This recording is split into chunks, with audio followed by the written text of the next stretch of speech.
least 6 states that we've been able to study.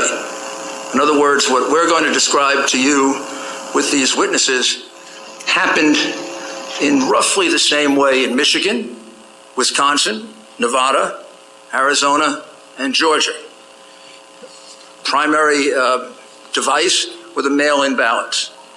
You know there was a fierce debate over whether we should have mail-in ballots in the first place. Many scholars, many experts always felt that mail-in ballots were very dangerous because they're very easy to forge. It leads to more defrauding. We were warned by Justice Souter, among others. We were warned by President Jimmy Carter and former Secretary of State James Baker in a report that they did on how to make elections more secure. They warned us that the one thing to do is do not go to general mail-in voting, because every place it's been used, it's led to tremendous fraud. And that was reiterated, believe it or not, in an article in the New York Times in 2012, an article they have now forgotten they wrote, that explained the same thing. And I think what you're going to find as you study your mail-in ballot procedure here in the Commonwealth of Pennsylvania and then in the 6 other places, this was a terrible mistake. And it allowed the leadership of a party that had become pretty expert at voter fraud to really go wild. So the witnesses we present are going to first show you that in the case of Philadelphia and in the case of Allegheny County and 1 or 2 other counties, the mail-in ballots that were received were not inspected at all by any Republican. They were hidden from Republicans. In the case of Philadelphia and Allegheny County, I can't be absolutely certain, but I do believe the witnesses will show that a Republican never got to see a single ballot. Now, you know how important that is to determining whether it is a valid ballot or not. There's only one time you get to do that, and that's when you separate the envelope that possesses the verifying information from the ballot. The moment you separate them, you can no longer verify. You can't go back and recount. You can't go back and check paper ballot against the machine ballot, because it's a private ballot. It's an anonymous ballot. We want to keep it that way. The only thing that identifies it is that outer envelope. At that moment, when they're separated, gone forever.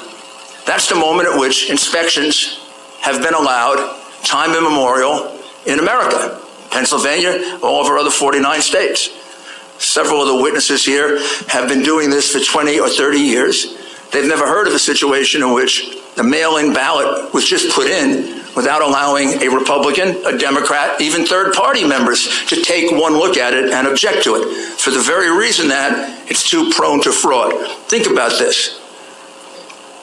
In your state, Republicans were uniformly not allowed, kept out, put in chutes like they were cows to keep them away from seeing these ballots. Never happened before.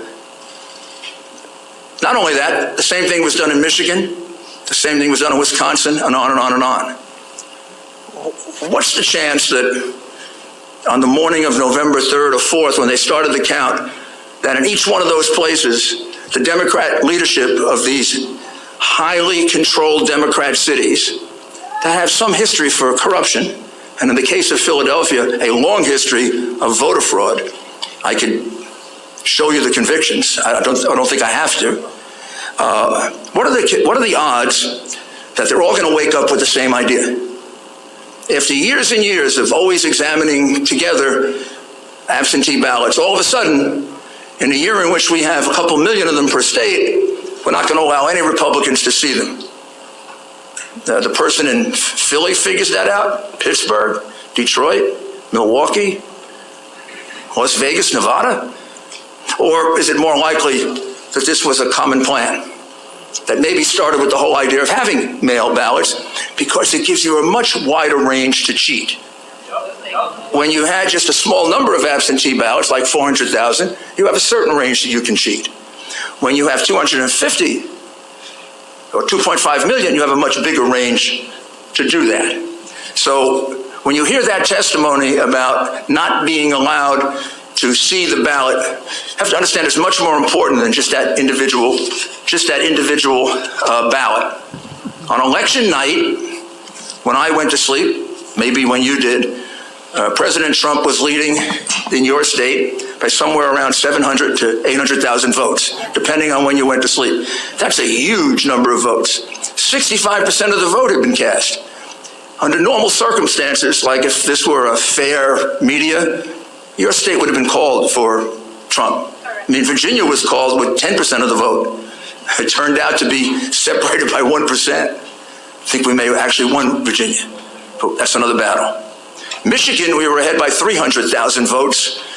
Wisconsin, more. Georgia, we were down to 90% and ahead. What are the odds that they all switched overnight? They just switched by the next day. I think you're going to see how that happened. And I think there are a couple of statistics that you have to really closely look at. I'll just mention them and then we'll move on to the witnesses. We have calculated, and the evidence will show, that there were 682,770 mail-in ballots that were entered into your votes in just Allegheny County and in Philadelphia that were not observed by any single Republican.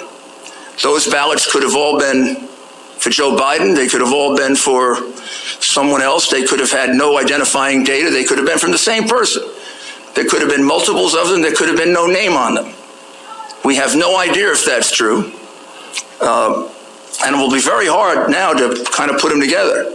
We could ask, and you could subpoena all of the outer envelopes. It'd be very interesting to take a look at the 682,770 outer envelopes. It'd be very interesting if they were kept. And it would be very interesting to see how many of them weren't filled out.